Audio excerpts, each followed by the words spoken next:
Hey everyone, this is Yulia again. Today we are going to continue analyzing business analysis job descriptions. However, let's focus on junior and associate positions today. In my previous video, I looked at a range of business analysis positions, full-time and contract, junior and senior.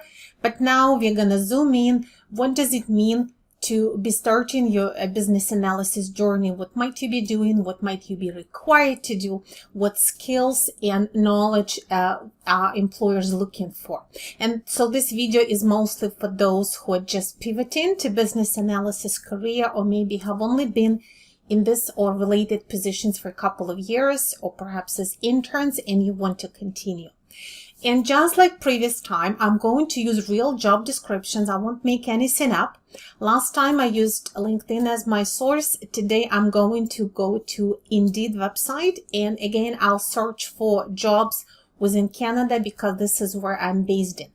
A reminder for everyone, if you're doing research for your own job search, make sure you do this research for the market that you're aiming for specific country or specific province or state. And if you're looking in a particular industry, then that's how you need to do your research. And that research will be helpful for you to improve your resume and to determine your knowledge gaps and to come up with your professional development plan, and also to figure out what jobs to apply for. Because applying for jobs can also be time consuming, and you want to be selective so that you use your time wisely. Okay, let's get started. Let's look at those job descriptions. Okay, what I have done this time is I only chose job descriptions that were showing some kind of a range of compensation. I know you all want to know, and I know it's important. And even though often it's a wide range and it's hard to tell how much you may get paid, but I've decided to choose 4 job descriptions at junior associate level that were given some kind of indication of compensation. And here they are. And as you can see, I have here 4 jobs: junior technical business analyst, project associate / business analyst, associate business systems analyst, and junior business analyst. 2 of these positions indicate hourly rate, like these ones I've highlighted here. And the other 2 positions show you a salary range. And I mean, it's quite wide, but you can see the minimum, the maximum, and it gives you a little bit of an indication how much you might make. Most of these jobs require between 1 and 3 years of prior experience, but we will look a little bit more at the job descriptions.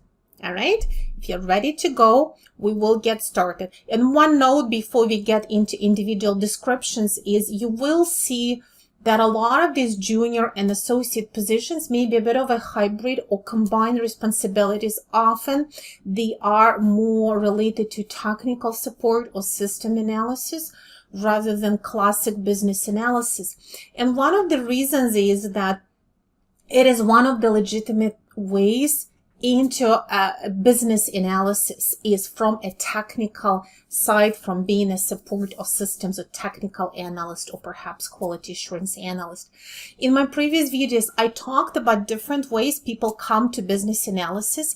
One of the ways is from business. You are subject matter expert. Perhaps you worked in operations in a certain industry like banking or insurance or manufacturing or logistics, and you've learned so much about your business, and maybe you were a subject matter expert on a project working with a business analyst, and you realized you can also do a business analysis job. In that case, you already have the main knowledge and you're learning business analysis skills, and you become more of a classical business analyst that works on requirements. One of the other ways to come into business analysis is from computer science degree, from technical support jobs, from being a systems analyst, where you are actually more of an expert in how systems works, how to analyze data, how to track system problems, how to understand various flows in different systems, like analyzing workflows, potential issues.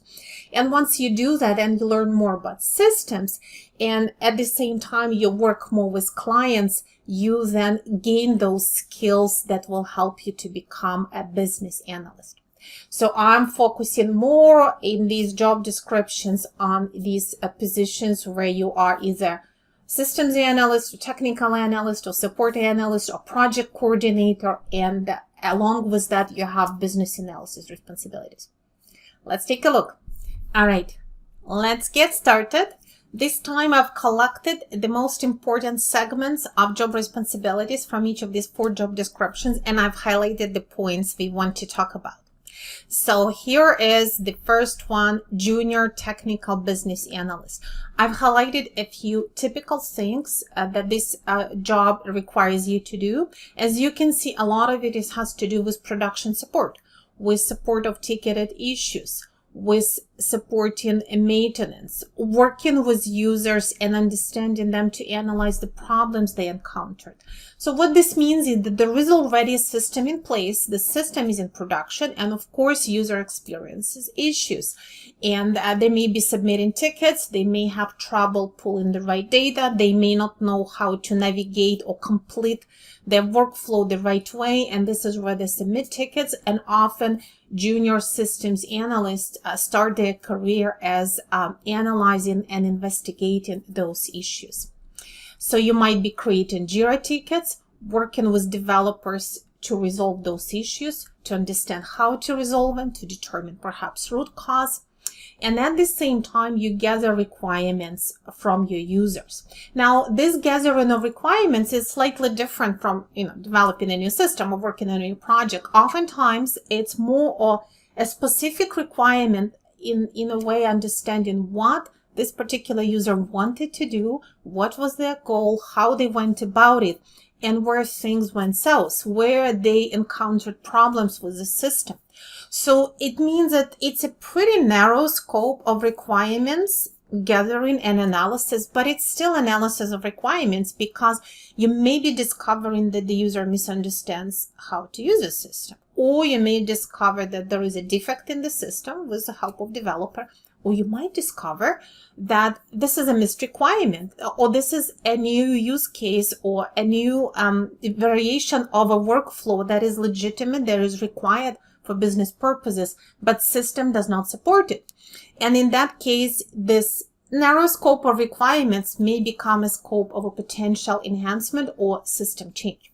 So you will be doing some requirements analysis in this role, but on a more narrow scope, but which may be okay if you are just starting, because working on a large system can be pretty scary and intimidating, and it may bear a lot of responsibility with it.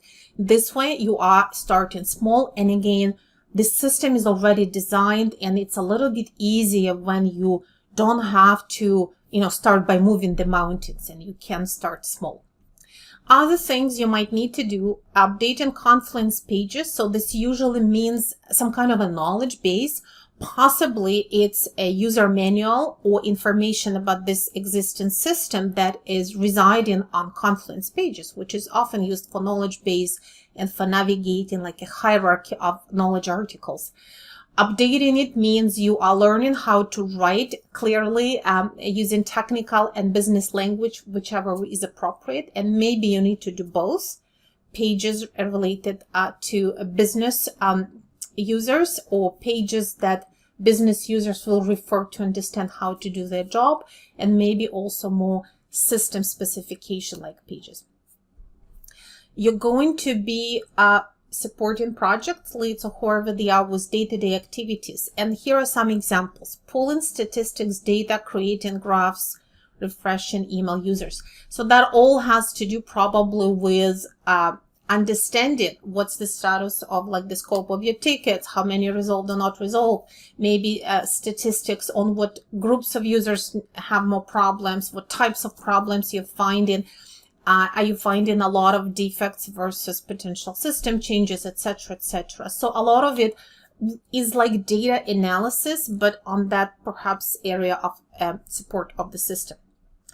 You may be supporting release activities, validating release items, which means doing some testing where you are actually comparing the results you see in the system to the requirements. So again, it gives you exposure to requirements, how requirements are defined, and then validating them versus expected results. This can help you learn how to write better acceptance criteria or even better requirements, because if you are testing something and you read that requirement and you don't fully understand it, or it is misleading, or maybe it is unclear or vague, you as a user of that requirement, you learn faster what is a good quality requirement and what is not. And the last bullet here is coordinating testing and validation with business users. Now, business analysts also do that. If you work as a business analyst on a major project, at some point you're more focused on analysis of processes and analysis of requirements and documenting those requirements. But those activities either gradually shift more towards testing and validation, or this is done in every sprint if the team is working in more using agile methodology. So understanding the principles of testing and validation are important for any user. So in this particular job, we see how even a technical support role gives you a lot of exposure to different business analysis activities. And again, if you find it easier to get a job like that, it could be a very good foot in the door for you to then grow into a more senior business analyst. Let's take a look at the next job, Associate Business Systems Analyst. This role also is heavy on production support, desktop support, intake and triage activities, creating and updating team documentation. So this more likely is system documentation, maybe capturing information about some system specs, or detailing investigation of the issue. If you determine any defect or any potential system change required, you might be documenting it. So it is often more granular than a business analyst would capture for business requirements. But again, as in previous role, it's an excellent experience in technical writing. Review knowledge-based articles, as you can see, and often you review them to be able to provide better support, which gives you a better knowledge of business processes and of the system. And then often from then, the next step, of course, is updating those knowledge articles, because maybe it's not perfect. Maybe something got missed, or maybe there is a new release coming with some system enhancements and the knowledge articles need to be updated. So this role is supporting Jira messages, and that again could relate to the workflows around investigating issues, investigating tickets or customer requests, working and communicating directly with business partners, acting as subject matter expert. Often these systems analysts become experts on the use of the system. And don't get me wrong, some of those systems can be huge and can be crucial to the whole, the business process. Sometimes you can have like a team of a couple of hundred people all using the same system day in, day out. So there's lots of help needed, and business systems analyst becomes that central point and an expert. And again, that could be an excellent springboard for you and for your career growth, because if that's a key system, like the system that the whole business is running on, having a good knowledge of it is excellent. If there is a new release coming, or if there are some enhancements to that system that are required, you would be the first choice to help develop new business requirements. Or if at some point that system needs to be replaced with a new system, for example, as part of digital transformation, then you are already the expert, and you have that knowledge that can help you become a key member of that digital transformation project. Let's look at a couple of more.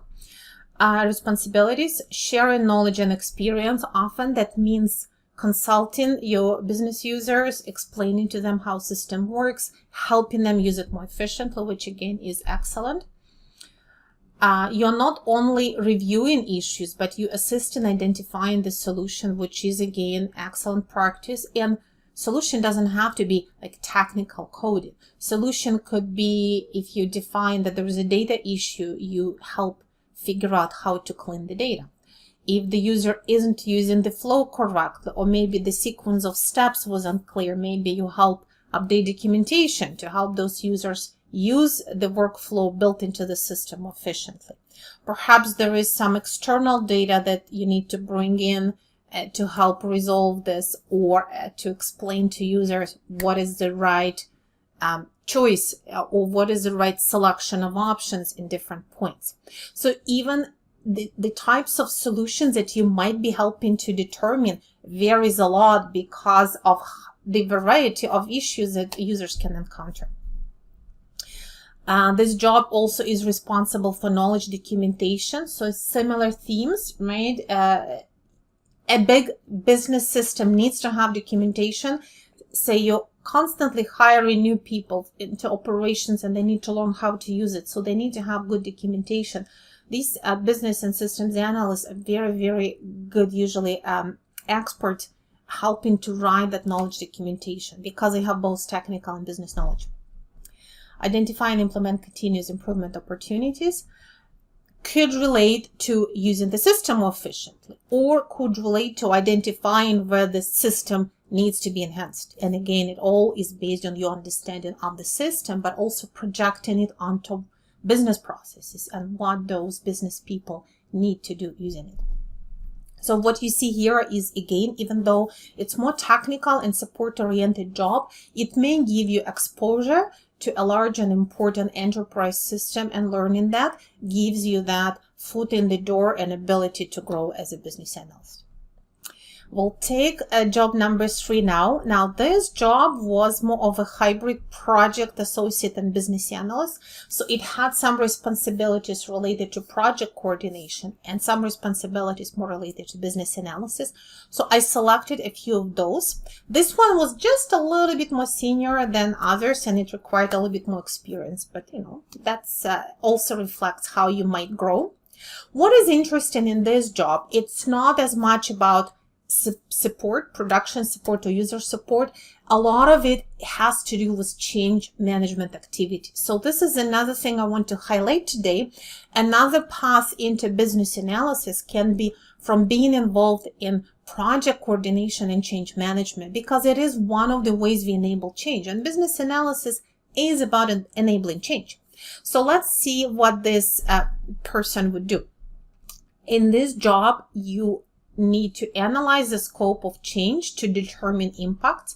Imagine there is a big project going on. The impact analysis needs to happen at different stages. At the very beginning, to identify who needs to be involved, but all throughout the project. As the project evolves, for change management, you have to plan it early. So you have to continuously determine what processes are involved, what other systems or integrations will be involved, how the data is going to change, which groups of people will be impacted. And those change management activities sometimes are planned or even executed fairly early. So that also means that you understand the scope of the project, you analyze it, you become one of the experts who understands what is going on.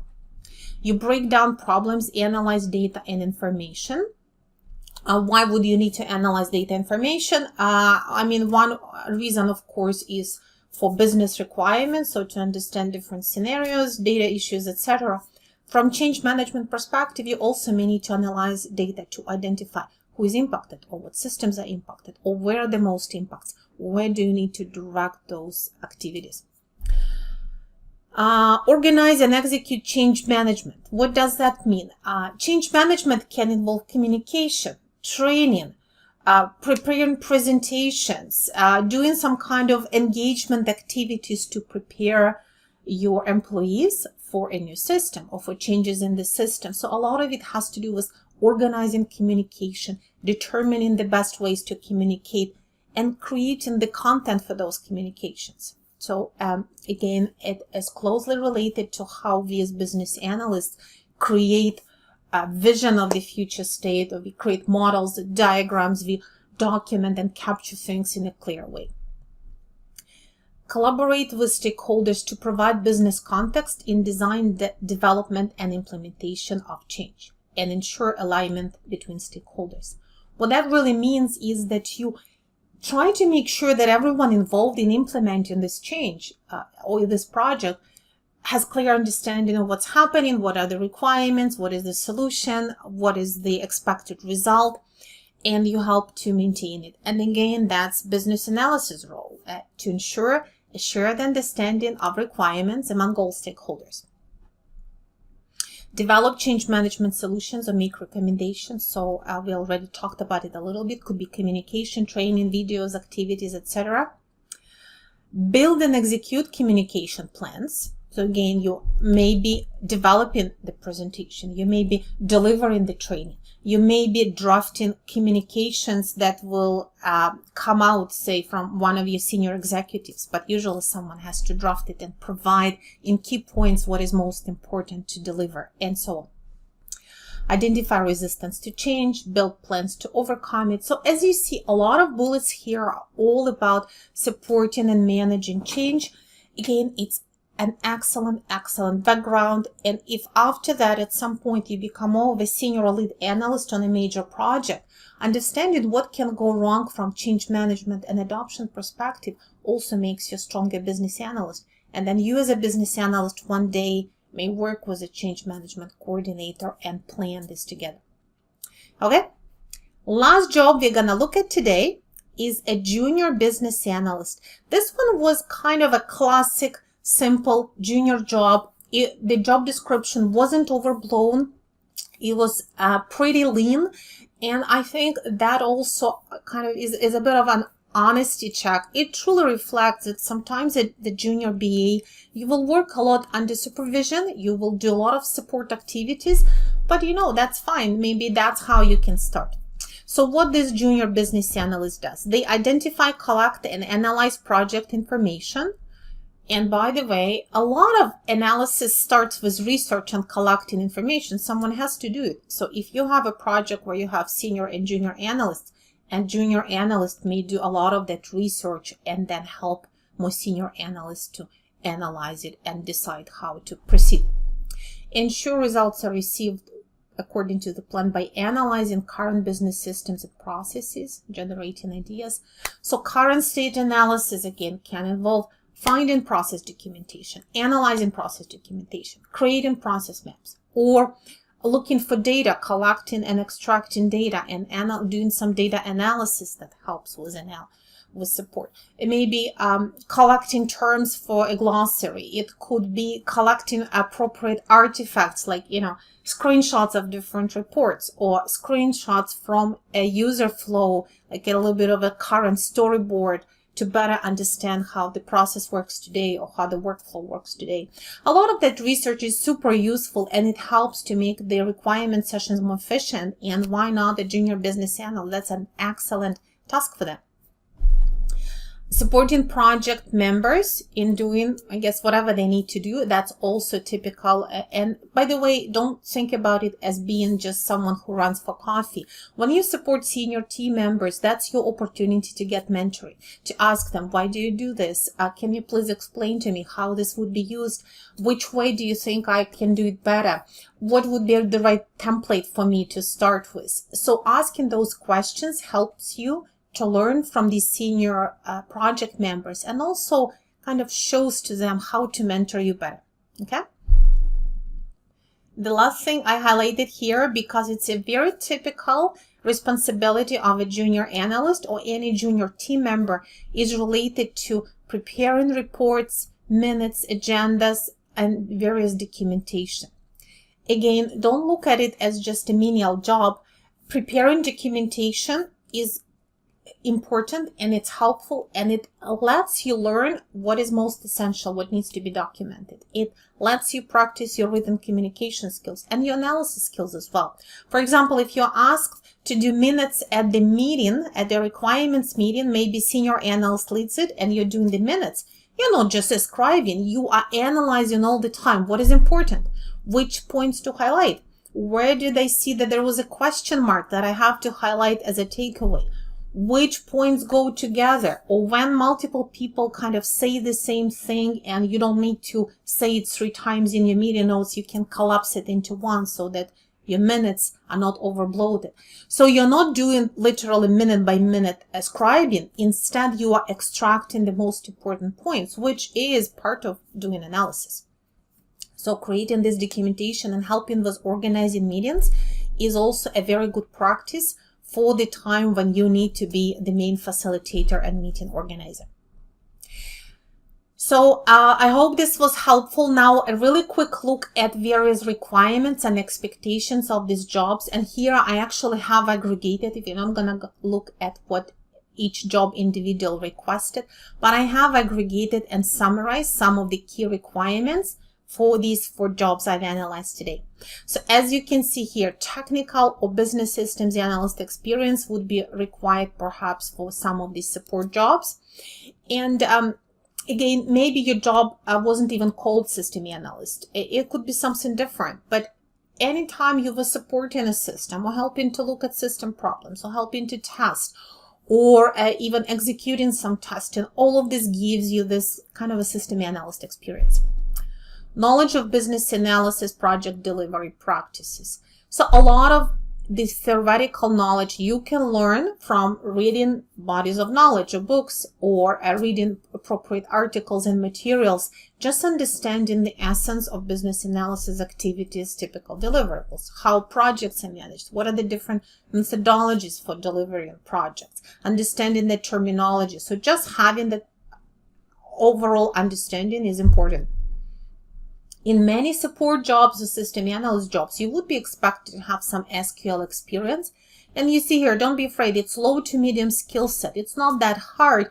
It's more about looking for the right data or being able to look behind the scenes if you're investigating an issue and understand what are the data fields, what is driving this particular behavior. Oftentimes you'll find the answers by looking into the data, and for that you need SQL.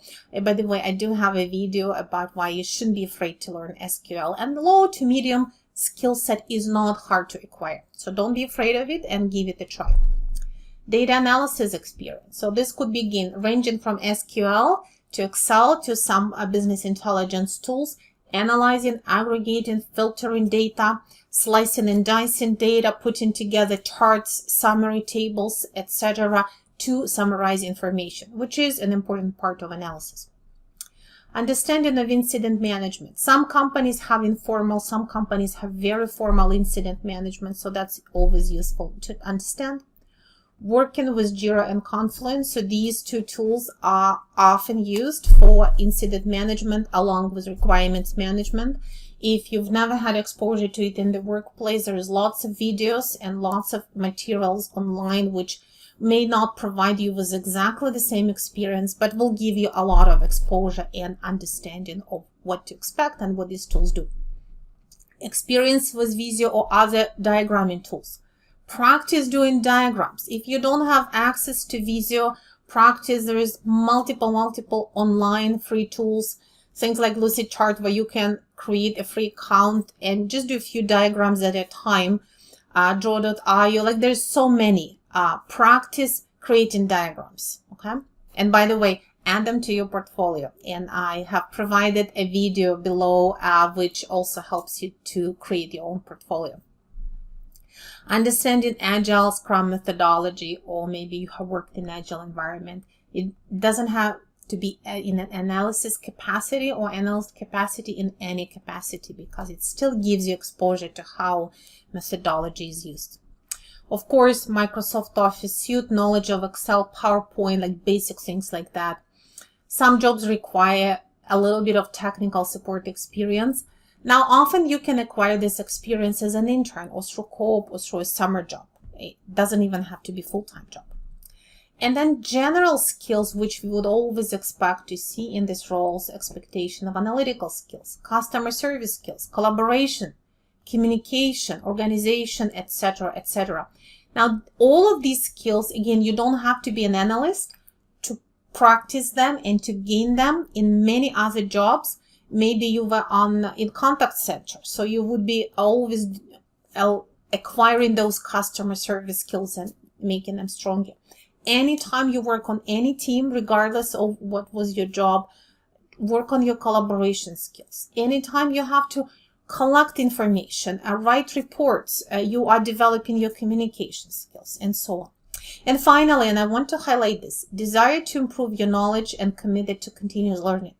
Especially for junior positions or kind of mid-level positions, often in an interview you would be asked, tell me what you're doing to develop your skills, or are you committed to learning, or how are you learning more about business analysis? You should be ready to answer this, which really means that you should be doing this continuous learning. So watching the video like my video that you're watching today, reading articles, looking at books, attending webinars, taking courses, think about all these different approaches you can use to learning. Learning in the job, shadowing a senior business analyst, participating in a project maybe as a volunteer just to see how the projects work. So there are so many ways for you, if you are still junior, to learn more. You should be doing it, and you should be able to tell about it in your interview, and then that's a typical expectation of the job. So I'm going to wrap up in 1 minute, but before I go, what I wanted to tell you, if you are actually a manager or someone hiring a junior business analyst and you're wondering what you could give them to do that would make them useful and help them to grow, I have another video that talks about top 5 jobs for a junior business analyst. I will also provide that link to you. Have a look, because it's also up to you to help your junior employees learn and grow faster, and you will achieve it by giving them appropriate tasks and allowing them to learn as they do things. So check that out. Hopefully it was helpful. Let me know what else you are interested in and what questions you might have about BA job responsibilities, and I'll see you in the next video. Bye bye.